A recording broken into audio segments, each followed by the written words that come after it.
Innal hamdalillah nahmaduhu wa nasta'inuhu wa nastaghfiruh wa na'udzu billahi min sururi anfusina wa min sayyiati a'malina may yahdihillahu fala mudhillalah wa may yudlil fala hadiyalah.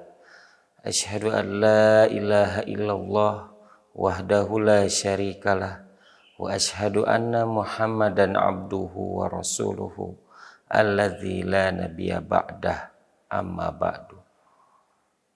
Pemirsa Persis TV yang dimuliakan Allah Subhanahu wa taala, sebagaimana yang telah kita ketahui bahwa negeri Mekah adalah negeri yang dibanggakan karena di sana kita diberikan keutamaan apabila berkunjung, berziarah. Tentunya bukan semata-mata berziarah, tetapi terdapat peribadatan yang mesti kita lalui, yang mesti kita kunjungi, yaitu salah satunya adalah ibadah haji dan umroh. Begitu pula kita tidak boleh berkunjung atau berziarah kecuali pada 3 tempat.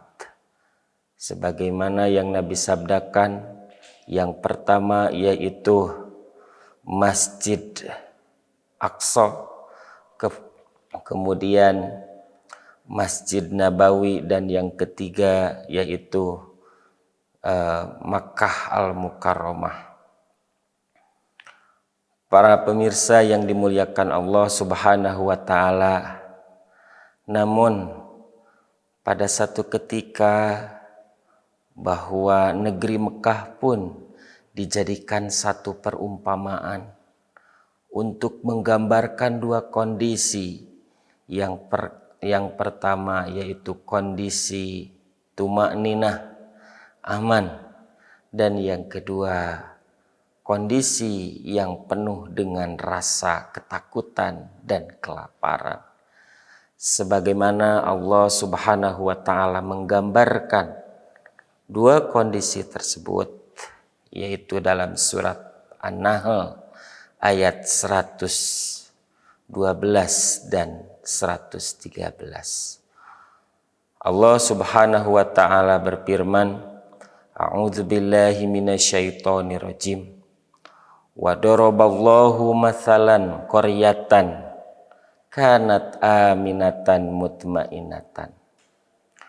Dan Allah telah membuat satu perumpamaan, yaitu sebuah negeri yang dahulunya aman, yang dahulunya tentram. Para ahli tafsir salah satunya adalah dalam tafsir Ibnu Katsir diterangkan qaryah tersebut adalah negeri Mekah. Negeri Mekah ini diberikan rasa tumaninah, rasa ketentraman, karena di sana ada Rasulullah Shallallahu Alaihi Wasallam. Ya'tiha rizquha rogodan min kulli makan. Lalu penduduk itu diberikan rezekinya yang berlimpah ruah min kulli makan, dari segenap tempat, memberikan rasa kenyamanan bagi penduduknya. Selanjutnya fakafarat bi an'umillah. Penduduk qaryah tersebut, yaitu penduduk Mekah, mereka kufur terhadap nikmat-nikmat Allah. Mereka tidak mentaati aturan Allah. Mereka senantiasa bermaksiat. Fa'adzaqahallahu libasal ju'i wal khaufi. Selanjutnya Allah memberikan kepada mereka, menyelimuti mereka dengan libasal ju', dengan pakaian kelaparan, wal khaufi, dan rasa ketakutan. Bima kanu yasnaun, disebabkan apa yang telah mereka perbuat. Pada ayat itu menggambarkan bahwa kufur nikmat pada satu tempat atau negeri akan mendatangkan malapetaka, akan mendatangkan bencana. Tapi berbeda dengan orang-orang yang penduduknya taat terhadap aturan Allah, senantiasa beramal soleh. Tentunya oleh Allah akan diberikan rasa tumakninah. Oleh karena itu, dengan adanya orang-orang yang soleh, dengan adanya setiap hari melakukan perbuatan-perbuatan yang mulia menurut Allah dan Rasul-Nya, tentunya hal itu akan menstabilkan alam, akan menjadikan alam menjadi tumakninah, aman, dan mendatangkan rezeki yang berlimpah ruah. Allah Subhanahu wa Ta'ala memberikan gambaran kepada kita semua di mana negeri Mekah pernah diberikan satu tumakninah dengan adanya Rasulullah Shallallahu Alaihi Wasallam. Begitu pula mereka menolak. Pada ayat selanjutnya diterangkan, walaqad ja'ahum rasulun minhum.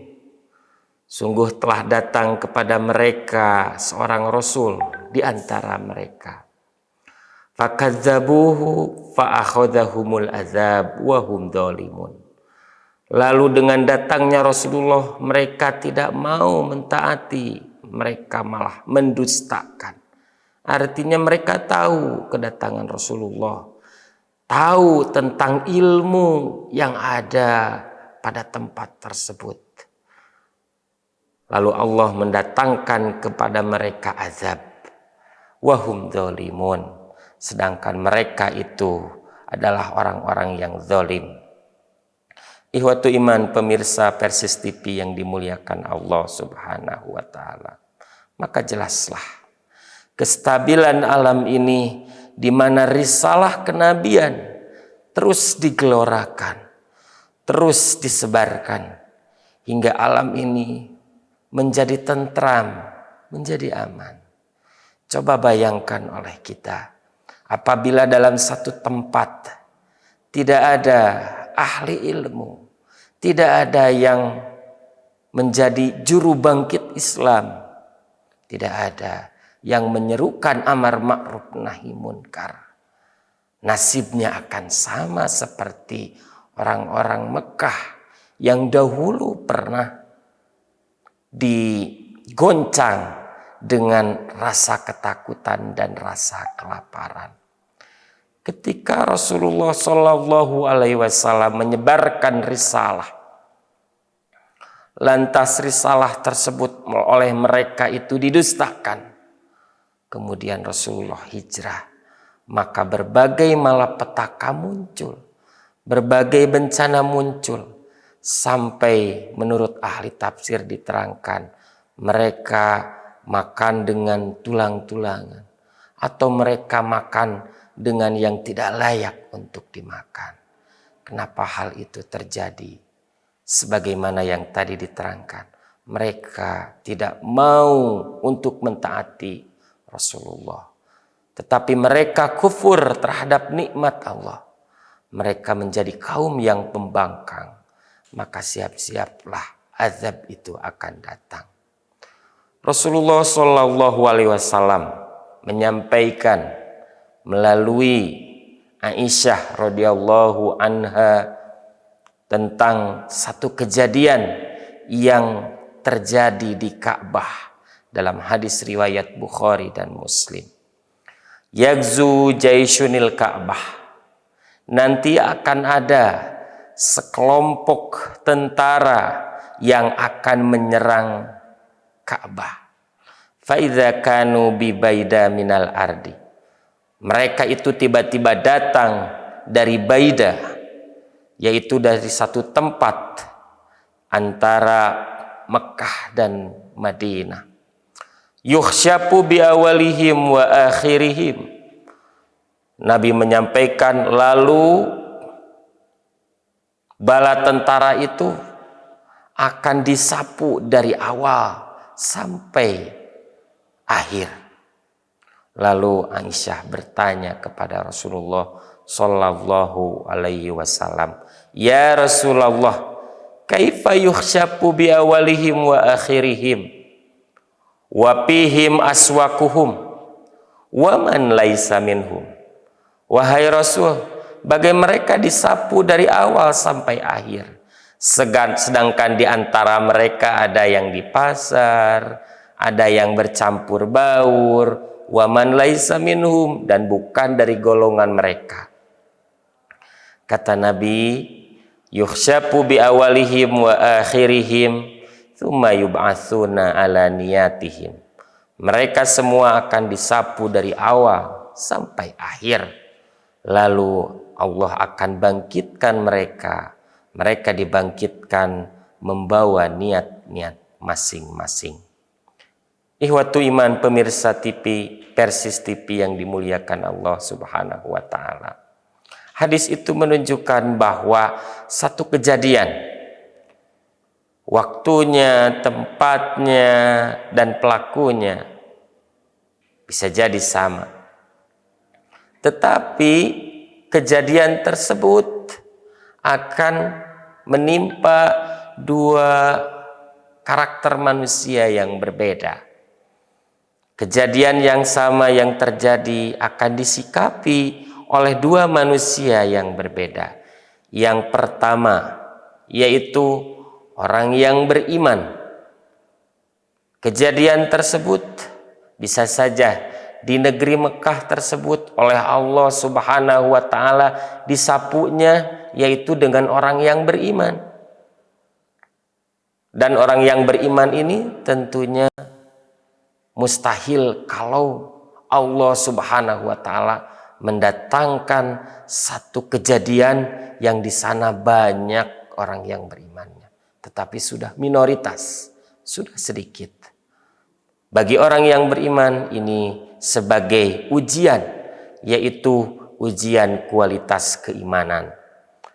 Sedangkan bagi orang kafir itu adalah azab, sebagaimana Allah Subhanahu wa taala berfirman, "Wattaqu fitnatal la yusibannal ladzina dzalamu minkum khassah." Dan peliharalah dirimu daripada siksaan yang tidak khusus menimpa orang-orang zalim saja di antara kamu. Artinya kejadian itu merata, mau kepada orang yang mukmin ataupun orang yang kafir. Wa'lamu annallaha syadidul iqab, dan ketahuilah bahwa Allah Subhanahu wa taala amat keras siksaannya. Pemirsa Persis TV yang dimuliakan Allah Subhanahu wa taala, pada hadis itu menggambarkan bahwa ketika manusia bersosial, bergaul, mempunyai maksud dan tujuan yang berbeda-beda. Ada yang berniat baik ataupun jelek, semuanya bercampur baur membawa niat masing-masing. Yang kedua, hadis tersebut memberikan faedah kepada kita, yaitu peringatan yang keras untuk jangan bergaul dengan orang-orang yang zalim, karena dikhawatirkan yang disebut dengan percampuran atau bersosial orang-orang yang zalim akan terbawa kepada kemaksiatan. Sungguh pun kita dalam keadaan bersosial dengan mereka, tetapi harus bisa menjaga batas-batas yang bisa menyelamatkan kita dari api neraka. Oleh karena itu, Rasulullah Shallallahu Alaihi Wasallam memberikan perumpamaan dua orang yang mukmin, di mana dua orang yang mukmin ini mereka bercampur baur dengan orang-orang kafir. Dalam hadis riwayat Ahmad dan Ibnu Majah diterangkan, al-mu'minul ladzi yukhalitun nasa wa yasbiru ala adzahum a'damu ajron. Seorang mukmin yang bercampur baur, bersosial dengan orang-orang, dengan masyarakat, wa yasbiru ala adzahum, lalu mereka bersabar atas berbagai penyiksaan ataupun bersabar atas perbuatan buruk yang dilakukan oleh masyarakat, orang-orang kafir, a'damu ajron, Nabi menyampaikan itu adalah pahala yang lebih besar, yang lebih agung, minal mu'minil ladzi la yukhalitun nasa wa la yasbiru ala adzahum, daripada seorang mukmin yang tidak bercampur baur dengan masyarakat dan ia tidak bersabar atas tindakan buruk mereka.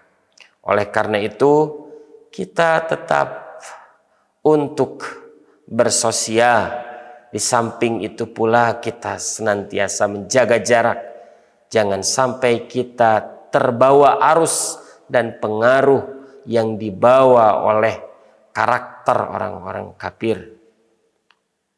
Ketika kita diperlukan untuk bercampur baur, bersosial, berusaha atau bekerja dengan mereka, selama batas-batas agama mampu kita patuhi, maka hadis yang barusan disampaikan itu adalah lebih baik daripada kita mengurung diri tanpa bisa bersosial dengan mereka, atau kita penuh dengan rasa ketakutan, maka hal itu dikatakan lebih baik, yaitu bercampur, bersosial dengan mereka.